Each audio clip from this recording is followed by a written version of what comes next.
Si lo tienen, pueden decir amén. Y el rey Nabucodonosor hizo una estatua de oro cuya altura era de 60 codos y su anchura de 6 codos. La levantó en el campo de Dura, en la provincia de Babilonia. Y envió el rey Nabucodonosor a que se reuniesen los sátrapas, los magistrados y capitanes, oidores, tesoreros, consejeros, jueces y todos los gobernadores de las provincias, para que viniesen a la dedicación de la estatua que el rey Nabucodonosor había levantado. Fueron pues reunidos los sátrapas, magistrados, capitanes, oidores, tesoreros, consejeros, jueces y todos los gobernadores de las provincias a la dedicación de la estatua que el rey Nabucodonosor había levantado. Y estaban en pie delante de la estatua que había levantado el rey Nabucodonosor. Y el pregonero anunciaba en alta voz: mándase a vosotros, oh pueblos, naciones y lenguas, que al oír son de la bocina, de la flauta, del tamboril, del arpa, del salterio, de la zampoña y todo instrumento de música, os postréis y adoréis la estatua de oro que el rey Nabucodonosor ha levantado. Y cualquiera que no se postre y adore inmediatamente será echado dentro de un horno de fuego ardiendo. Por lo cual, al oír todos los pueblos el son de la bocina, de la flauta, del tamboril, del arpa, del salterio, de la zampoña y de todo instrumento de música, todos los pueblos, naciones y lenguas se postraron y adoraron la estatua de oro que el rey Nabucodonosor había levantado. Por esto en aquel tiempo algunos varones caldeos vinieron y acusaron maliciosamente a los judíos. Hablaron y dijeron al rey Nabucodonosor: Rey para siempre vive. Tú, oh rey, has dado una ley que la zampoña y de todo instrumento de música se postre y adore la estatua de oro. Y el que no se postre y adore será echado dentro de un horno de fuego ardiendo.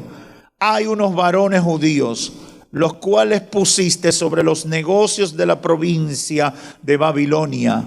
Se llaman Sadrach, Mesach y Abednego. Estos varones, oh rey, no te han respetado, no adoran tus dioses, ni adoran la estatua de oro que has levantado. Pueden sentarse.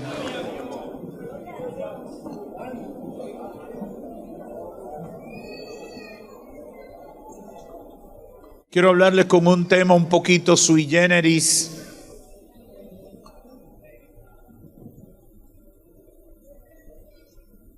Y le he puesto en el horno, pero Dios estaba con ellos.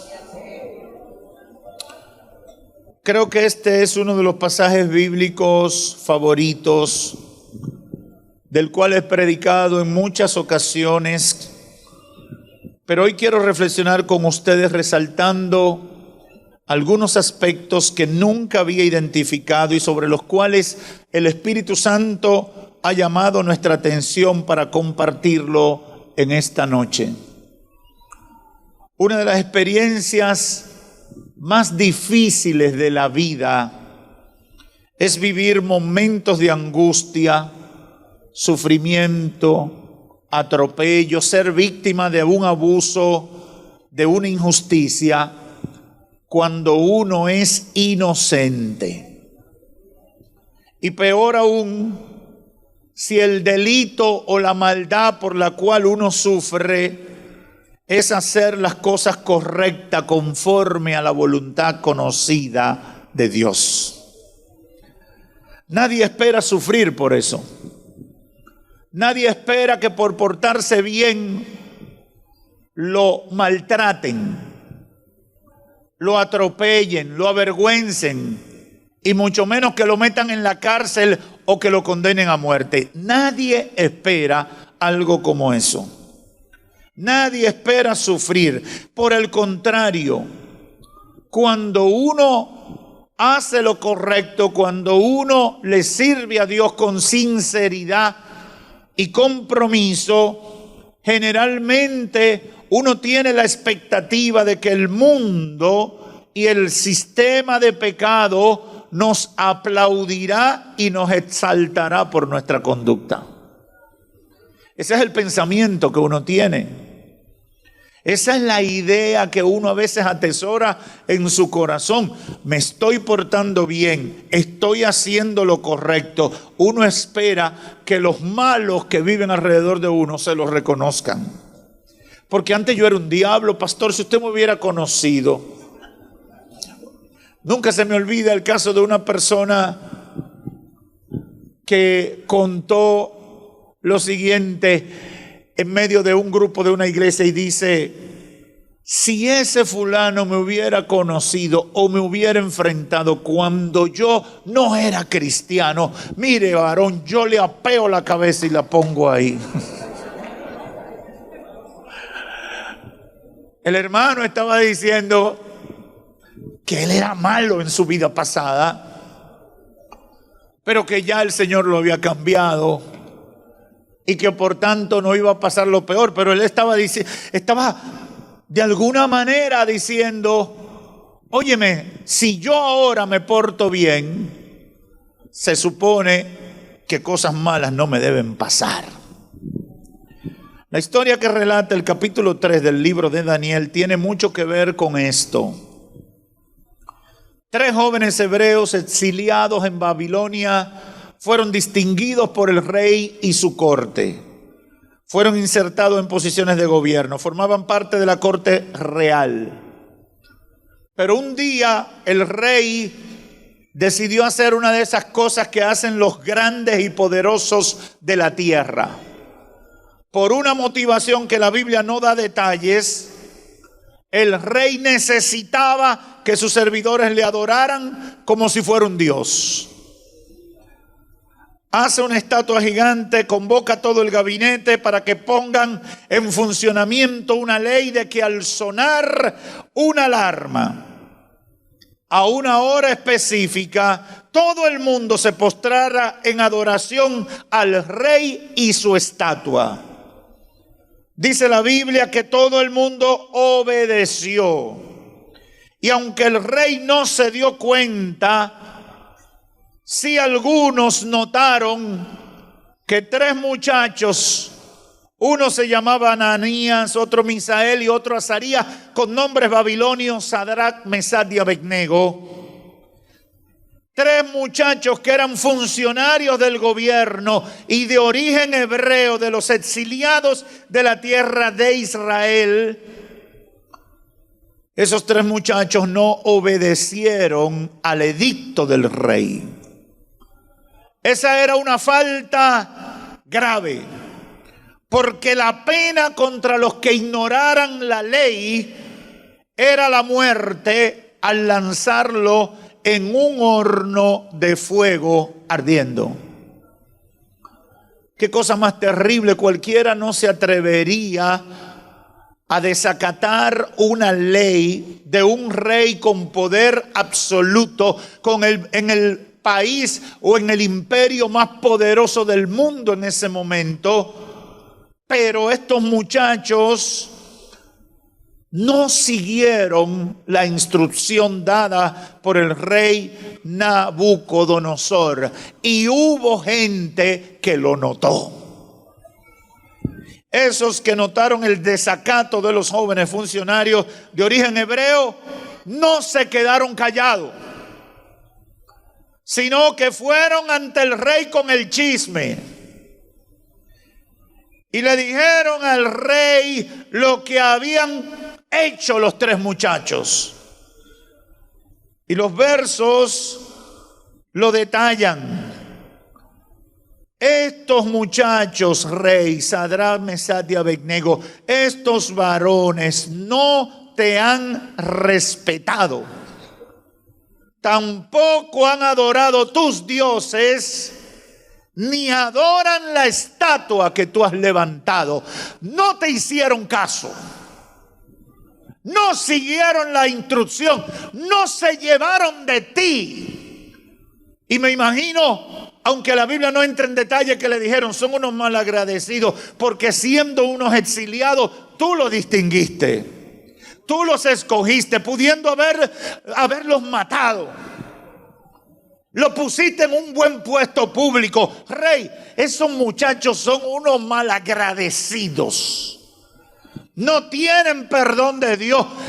Eso, mire, rey, a esos muchachos hay que matarlos por fresco, por desobedientes, por irreverentes. ¿Cuántas cosas no le pudieron haber dicho al rey? Mientras meditaba en este momento, el Espíritu Santo resaltó en mi corazón 3 cosas interesantes sobre lo que estaba pasando. La primera de ellas es que, aunque nunca te lo han dicho, hay gente observando tu conducta y testimonio en todas las áreas de tu vida para juzgar la calidad de tu relación con Dios en cualquier momento. Aunque no te lo hayan dicho, hay gente observándote. Aunque no te lo hayan dicho, hay gente tomando nota de todo lo que tú haces. Aunque no te lo hayan dicho, hay gente que sabe que tú oras cada vez que vas a comer. Aunque no te lo han dicho, hay gente que sabe que tú no hablas mentira. Te están observando. Hermano, te están chequeando. Hermano, el infierno tiene sus cuerpos de inteligencia observando lo que pasa con tu vida. Probablemente están escribiendo un expediente para en cualquier momento sacarlo como una acusación contra tu testimonio. Y por eso una de las cosas importantes en la vida del cristiano es guardar su testimonio. Si tú eres cristiano, tienes que andar conforme a los principios del Evangelio de Cristo. Si tú eres cristiano, tienes que saber que eres una carta leída. Tienes que estar claro en lo que tú eres y en lo que tú haces. Porque de la misma manera que tú puedes traer honra al Evangelio, de esa misma manera puedes traer vergüenza al Evangelio. Segundo lugar, esos observadores generalmente son conspiradores contra tu bendición. Esos observadores no se sienten contentos con lo que Dios está haciendo contigo. No se sienten contentos con el puestecito que te dieron en la empresa. No se sienten contentos con la familia que Dios te ha dado. No se sienten contentos con la casa que tú tienes. No se sienten contentos con lo que tú has acumulado, los logros que has alcanzado, porque están molestos con tu bendición. Hermano, hay que tener cuidado como uno habla y cómo uno se maneja. No todo el que está observándote es tu amigo.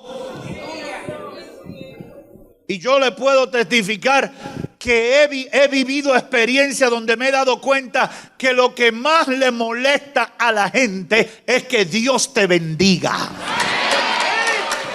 Y déjeme decirle, si a la gente le molesta que Dios te bendiga, al diablo lo pone loco. Porque Satanás lo que quiere es la ruina del creyente, la crisis del creyente, el fracaso del creyente. Por lo tanto, cuando Dios te bendice, tú tienes un problema. Y es que hay muchos que, aunque puedan sonreír, lo que están es rogando que te vaya mal. Alguien me dijo, pastor, el que Dios bendiga a uno es un problema. Y yo digo, yo lo prefiero.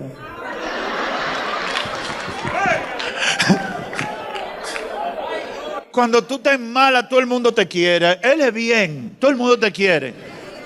Pero es porque tú estás en olla. Cuando Dios te bendice, ay, pero se ha puesto tan orgulloso. Y lo que están es envidiando lo que Dios está haciendo contigo. Lo tercero que noté en este punto es que quizás sean personas cercanas, hasta familiares o hermanos en la fe, Pero hasta ese momento difícil o de crisis, ellos no revelarán lo que hay en sus corazones. Te lo están guardando. Cuando el rey Nabucodonosor se entera que Ananías, Misael y Azarías desobedecieron la orden, los llamó, y cuando se lo traen, se da cuenta que son 3 de sus mejores servidores y decide darle una nueva oportunidad. Y dice el verso 13: entonces Nabucodonosor dijo con ira y con enojo que trajesen a Sadrach, Mesach y Abednego. Al instante fueron traídos estos varones delante del rey. Y habló Nabucodonosor y les dijo: ¿es verdad, muchachos? ¿Es verdad, Sadrach, Mesach y Abednego, que ustedes no honraron a mi Dios ni adoraron la estatua de oro que he levantado? Es decir, el rey tenía la esperanza de que ellos se retractaran, que echaran para atrás. Porque aunque le dijeron y lo denunciaron, él sabía que era gente buena. Eran funcionarios buenos. Eran personas valiosas, y los llama y le dice: ¿es verdad que ustedes no honran a mi Dios ni adoran la estatua que he levantado?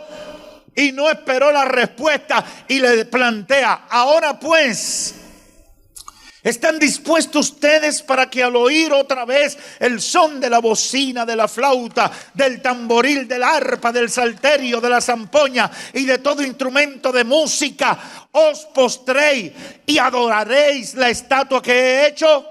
Porque, muchachos, si no lo hacen, en la misma hora serán echados en medio de un horno de fuego ardiendo. ¿Y qué Dios será aquel que los libre de mi mano? El rey está buscándole un bajadero a los muchachos.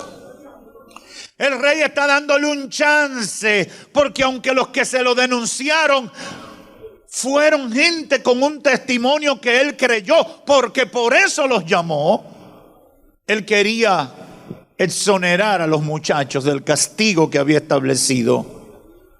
Ahora bien, ante el planteamiento del rey, los jóvenes no claudicaron, no tomaron el chance, porque ellos estaban convencidos de que era mejor obedecer y serle fiel a Dios que convertirse en idólatras por la vanidad de un rey. Y por eso viene su respuesta en el verso 16. Sadrach, Mesach y Abednego respondieron al rey diciendo: no es necesario que te respondamos sobre este asunto. He aquí, nuestro Dios a quien servimos, puede librarnos del horno de fuego ardiendo, y de tu mano, oh rey, nos librará. Y la parte que a mí más me impacta es el verso 18. Y si no,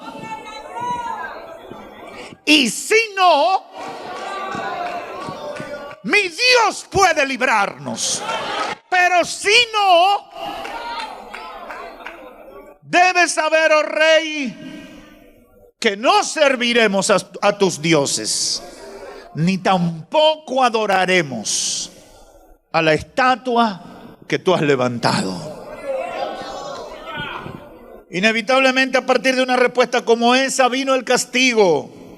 Fueron echados en el horno de fuego. Nabucodonosor se llenó de ira, se demudó el aspecto de su rostro contra los muchachos y ordenó que el horno se calentara 7 veces más de lo acostumbrado, y mandó a los hombres muy vigorosos que tenía en su ejército que lo ataran para que lo echaran en el horno de fuego ardiendo. Entonces estos varones fueron atados con sus mantos, sus calzados, sus turbantes y sus vestidos, y fueron echados dentro del horno de fuego ardiendo. He hecho toda esta panorámica porque este es el punto difícil, y por eso el título de nuestro mensaje: en el horno. Este es el punto difícil. ¿Cómo es que Dios permite que gente que se porta bien con Él pueda ser víctima de un abuso como ese? Donde un malo, un pecador desgraciado, decreta pena de muerte contra su vida. ¿No puede Dios hacer algo para evitar lo peor? ¿O será que Dios abandona a sus hijos cuando más lo necesitan? Todas esas son preguntas válidas que vienen a nuestra mente en momentos muy difíciles, cuando estamos literalmente en medio de un horno, en un horno de problemas, en un horno de situaciones, a veces deudas, problemas financieros, crisis del matrimonio, crisis con la familia, en la relación, crisis de todo tipo, en medio del horno. ¿Por qué Dios no interviene? ¿Por qué Dios no hace algo? ¿Por qué el Espíritu Santo no hace una aparición mágica aquí y me saca? ¿Por qué permite que pase una cosa como esa? Todas esas son preguntas válidas y ameritan respuestas directas. Lo quiero limitar a dos argumentos fundamentales. Número uno, y debe estar claro en la mente de todos los que le servimos al Señor: Dios no abandona a sus hijos. Tenga eso claro, Dios no abandona a sus hijos. No importa lo que usted esté viendo, Dios no abandona a sus hijos. No importa en qué nivel de crisis esté, Dios no abandona a sus hijos. Grábatelo y repítelo, aunque estés en el medio del horno. Dios no abandona a sus hijos. Isaías 49:15 lo dice de manera elocuente. ¿Se olvidará la mujer de lo que dio a luz para dejar de compadecerse del hijo de su vientre? En otras palabras, es muy poco probable que una mujer que ame a su hijo lo abandone después de darlo a luz. Y dice el Señor por boca del profeta: aunque olvide ella, yo nunca me olvidaré de ti. He aquí que en las palmas de las manos tengo esculpida. Delante de mí están siempre tus muros. Aunque la mujer se olvide de sus hijos, ahí puede pasar eso tan grave, pero yo Jehová, no me olvido de mi pueblo. Dios no abandona a sus hijos. Dios no te suelta en banda. Dios no se olvida de ti en ninguna circunstancia. Hebreos 13:5 dice: sean vuestras costumbres sin avaricia, contento con lo que tenéis ahora, porque Él dijo: no te desampararé ni te dejaré. De manera que podemos decir confiadamente: el Señor es mi ayudador, no temeré lo que pueda hacerme el hombre. No te dejaré, no te desampararé. Hay gente que necesitaba escuchar esta palabra hoy. Dios dice: no te dejaré, no te desampararé, no te dejo.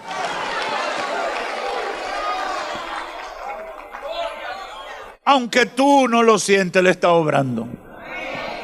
Aunque tú no lo veas, Él está obrando.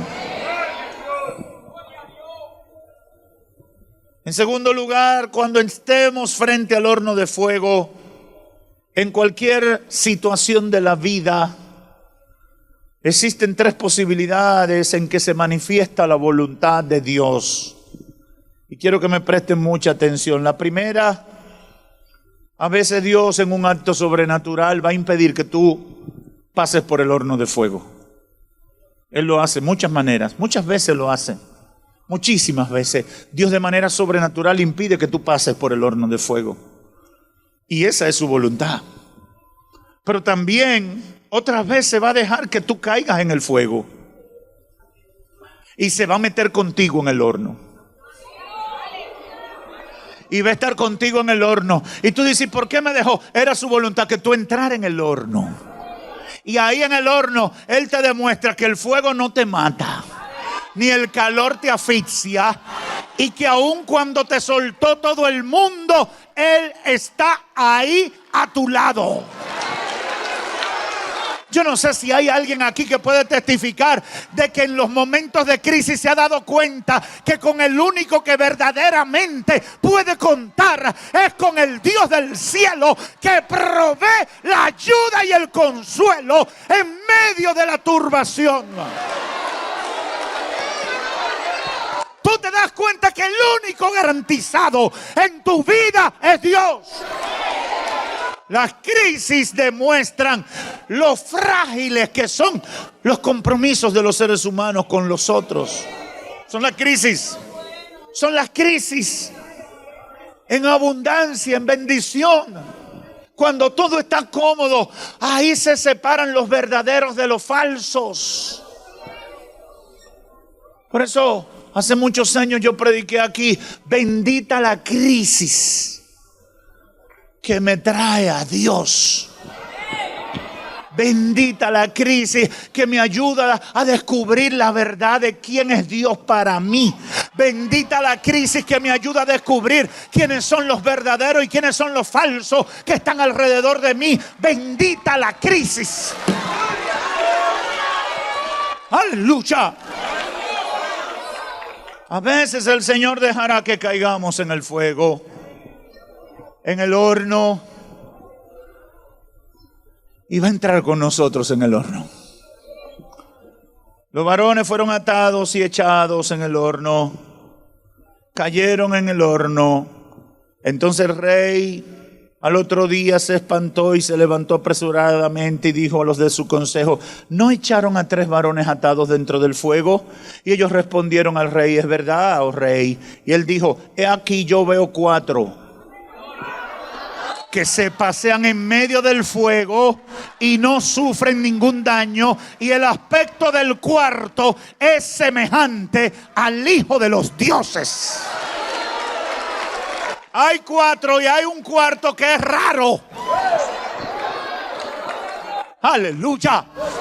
A veces tú no lo ves, pero el infierno lo ve. Los demonios lo ven. No estás solo. No estás sola. El Señor está ahí.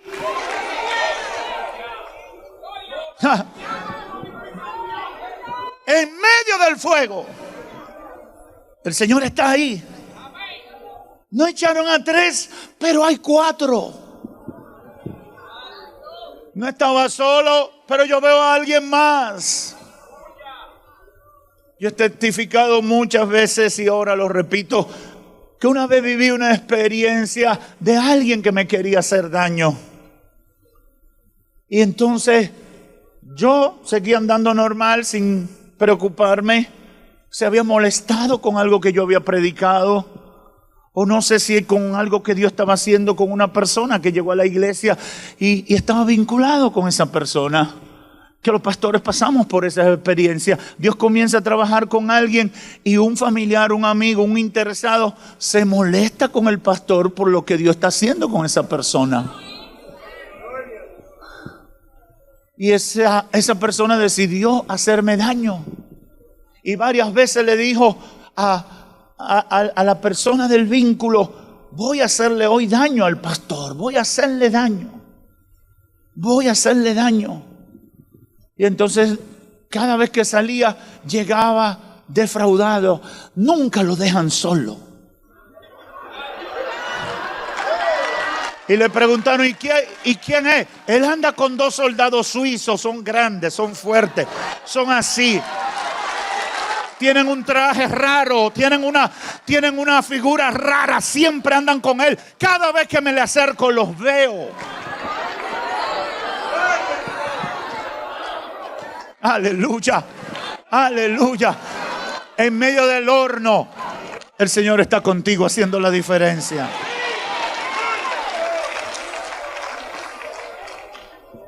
En tercer lugar, aunque parezca difícil, dejarnos caer y morir en el fuego como ofrenda agradable para su propósito también puede ser la voluntad de Dios, aunque es lo que menos ocurre, puede ocurrir. Así pasó con Esteban. pasó con los apóstoles. Y el mismo Jesucristo pasó por eso. En la oración de Getsemaní, en Mateo 26, 36, yo quiero resaltar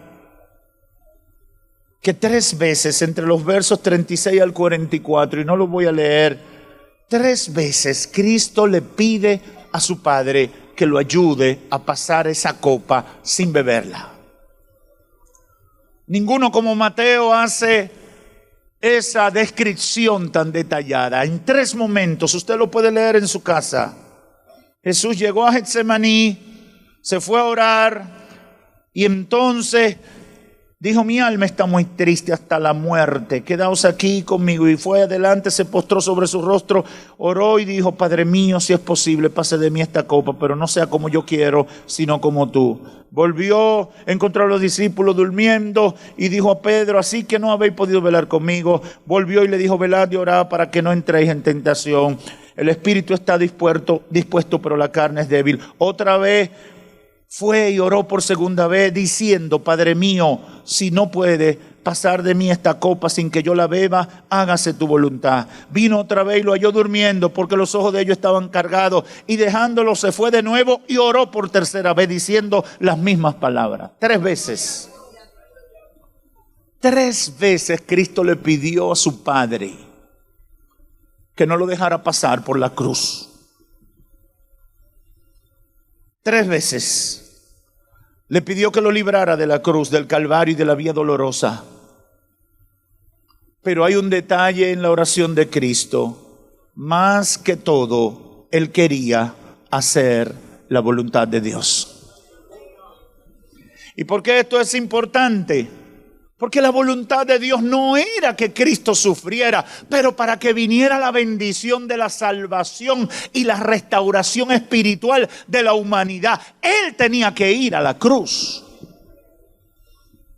Si Cristo no muere, no paga el pecado de la humanidad. Si Cristo no muere, no resucita para vencer la muerte. Si Cristo no muere, no hubiera ido al cielo a preparar morada para nosotros y volver a buscarnos. Muchas veces el plan de Dios tiene que incluir el horno,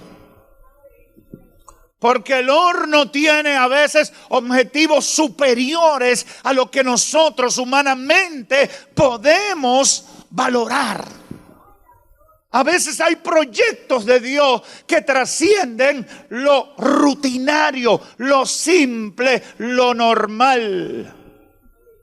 Cuando el primer mártir cristiano Esteban murió apedreado por los enemigos de Cristo y por el pueblo irreverente que no entendían su mensaje ni su devoción por el Señor, cualquiera pensó que fracasó, que fue un fracaso total, que no tenía el favor de Dios para con su vida. Sin embargo, su sangre, su muerte fue una semilla que sirvió para despertar un avivamiento que ha llegado hasta nuestros días. Nosotros hoy somos fruto de los mártires del Evangelio que en las edades han entregado su vida a las bestias, han entregado su vida a las hogueras, han entregado su vida al sacrificio, y a través de ellos Cristo ha sido glorificado para que el Evangelio llegue al siglo XXI. A veces tenemos que caer en el horno para quedarnos como ofrenda agradable al Señor. Quiero finalizar con un par de ideas en resumen de todo lo que he compartido. Número 1, las personas que le sirven a Dios tienen la seguridad de que el Señor no los dejará en ninguna circunstancia, sino que su vida será un instrumento para la manifestación de la gloria de Dios en la tierra. Eso debe estar claro en nosotros. Cuando nosotros nos convertimos, ya nosotros no tenemos autoridad ni dominio sobre nuestra vida. Nuestra vida es un instrumento en las manos del Señor. Y nosotros debemos estar claros: mi vida es de Dios. Por lo tanto, no tengo ninguna duda, ni ninguna ansiedad, ni incertidumbre con lo que pueda pasar de ahora en adelante. Que Dios disponga de ella de la mejor manera. Si me quiere permitir vivir 100 años para yo exaltar su nombre con 100 años de vida, alabado sea su nombre. Si me quiere llevar joven para exaltar su nombre con los pocos años de vida, alabado sea su nombre. Lo que Él quiera es lo importante, como dijo Cristo. Quisiera que me pasara esta copa sin yo tomarla, pero no se haga mi voluntad sino la tuya. La tuya.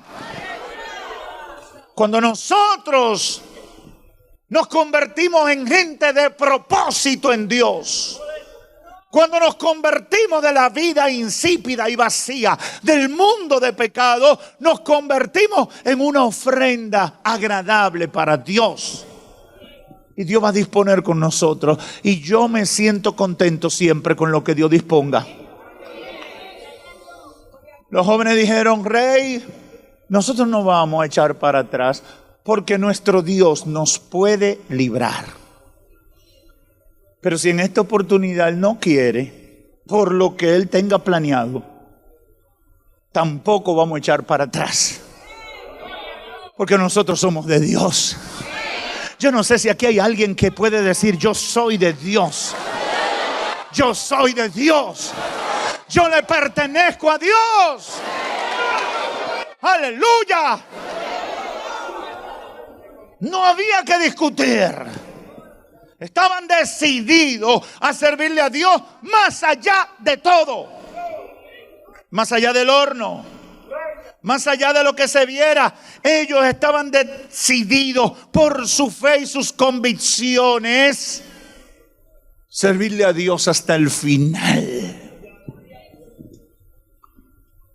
En el caso de ellos, descubrieron que aún en el horno de fuego, Dios estaba con ellos. Nunca se había visto un milagro así. Nunca había ocurrido un fenómeno así. Porque Dios sabe estrenar los nuevos tráiler o thriller de su nueva manifestación de poder contigo. Dios sabe estrenar recursos que la gente no ha visto en el caso particular tuyo.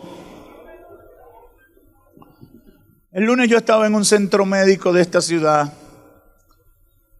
y después de Cielo TV uno se ha convertido en celebridad. Donde quiera la gente saluda a uno y le dice: a usted yo lo veo. Y una hermana se me acercó y me dijo: ay, pastor, yo tenía tanto que quería verlo. El Señor hizo algo maravilloso. Usted estaba ministrando un día desde un culto y dio una palabra y dijo que Dios le mostraba a una mujer que estaba enferma de cáncer grado 4 y que Dios la estaba sanando ese día. Y me contaba ella eufórica: yo estoy un poco preocupado porque estoy en medio de un pasillo de una clínica. Y la hermana está eufórica contándome la cosa.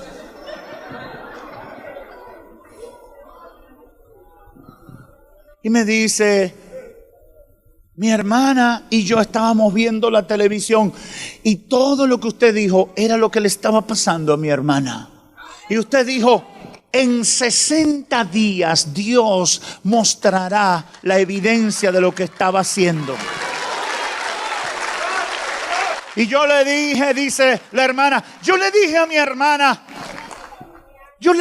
hermana, vamos a ver la gloria de Dios. Porque fue a ti que el Señor, a ti es que Dios te está tocando. Pero había que esperar 60 días para ver la señal. Ella me dice: pastor, y yo fui esperando y atendiendo. Nadie creía, ni siquiera mi hermana. A veces ellas mismas no creían mucho. Pero después de 60 días, cuando fue al médico, los médicos dijeron: algo ha cambiado aquí.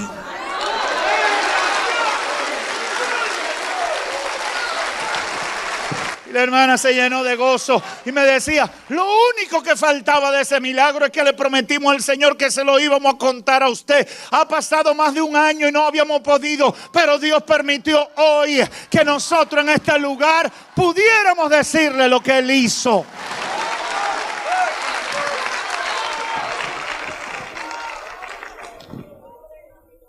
Yo no me recuerdo de esa administración.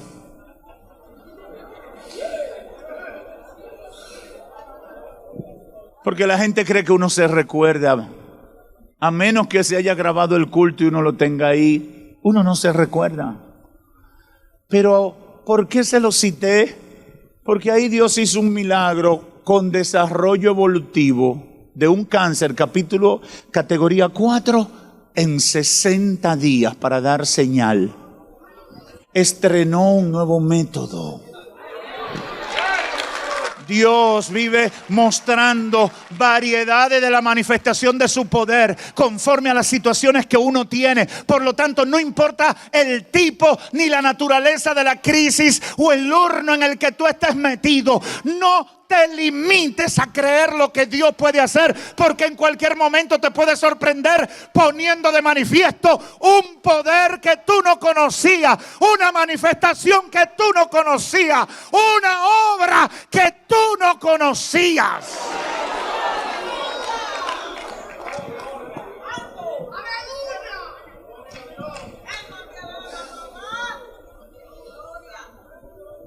En segundo lugar, cuando uno se convierte a Cristo, se da cuenta de la fragilidad de la vida en la tierra.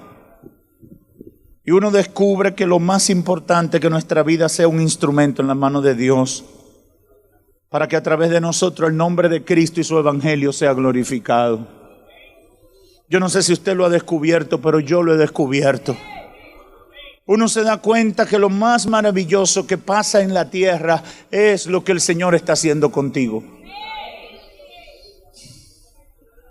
A veces uno se pasa la vida afanando que voy a estudiar esto, voy a lograr esto, me voy a convertir en esto, voy a comprar esto, tantas cosas. Uno tiene muchos planes, voy a viajar allí, aquí y a lo otro.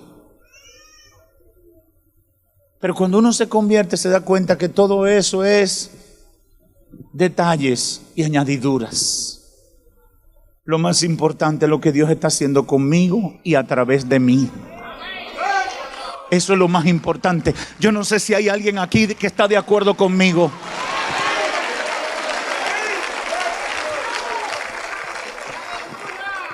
Escuche cómo lo dice el apóstol Pablo en Filipenses 1:19 en adelante. Porque sé que por vuestra oración y la suministración del Espíritu de Jesucristo, esto resultará en mi liberación, conforme a mi anhelo y esperanza de que nada seré avergonzado, antes bien con toda confianza, como siempre, ahora también será magnificado Cristo en mi cuerpo, o por vida o por muerte. Porque para mí el vivir es Cristo y el morir es ganancia. Mas si el vivir en la carne resulta para mí en beneficio de la obra, no sé entonces qué escoger, porque de ambas cosas estoy puesto en estrecho, teniendo deseo de partir y estar con Cristo, lo cual es muchísimo mejor, pero quedar en la carne es más necesario por causa de ustedes. Y confiado en esto, sé que quedaré y que permaneceré con todos ustedes para vuestro provecho y gozo de la fe, para que abunde vuestra gloria de mí en Cristo por mi presencia otra vez entre ustedes. Las palabras de ese hombre revelan que él era un hombre de propósito en Dios. Nosotros tenemos que estar convencidos y asimilar esa verdad. Somos gente de propósito en Dios. Si tú lo que era un busca bendición, hoy tienes que cambiar. Tienes que volverte un hombre o una mujer de propósito en Dios. Yo estoy aquí predicando, pero yo estoy aquí cumpliendo con el propósito de Dios. No es importante la cámara de televisión, no es importante la multitud de personas que están aquí, no es importante todos los medios que nos están cubriendo y transmitiendo este culto. No, lo importante es el propósito de Dios. Lo importante es que la gente reciba la palabra de Dios, que el Espíritu Santo trabaje con gente, que la gloria de Dios se manifieste en la vida de la gente. Hay que ser gente de propósito en Dios. Por eso esa frase es tan conocida del apóstol. Para mí, el vivir es Cristo y el morir es ganancia. No importa lo que pase, quiero glorificar a Dios con lo que hago. Y que el mundo conozca del Señor.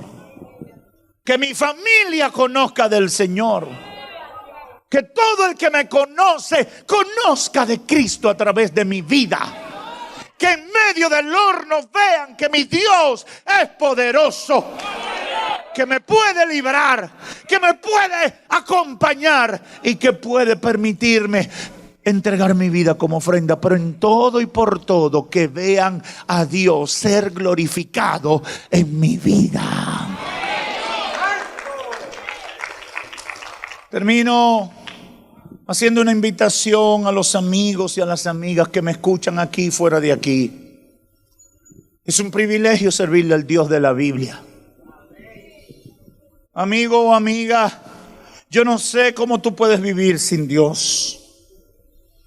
Cuando uno se convierte a Cristo, nuestra vida adquiere propósito en la tierra y en la eternidad. Sabiendo que la agenda o los planes de Dios son los mejores para nuestra vida. Los planes de Dios siempre son los mejores. Porque al convertirnos, nos convertimos en instrumento de Dios para su gloria y su honra. La mayoría de las veces Dios nos utilizará para mostrar sus bendiciones al mundo. La mayoría. Otras veces mostrará su fidelidad. Lo seguro, y todos los cristianos que me escuchan y me ven pueden testificar, lo seguro es que sus planes, los planes de Dios para nuestra vida son los mejores. Y con nuestra vida, Él va a mostrar su gloria y su poder. Hace muchos años, y con esto termino, yo prediqué un mensaje, creo que fue en el templo de la Romana, y le dije, me declaro biscuit de Dios.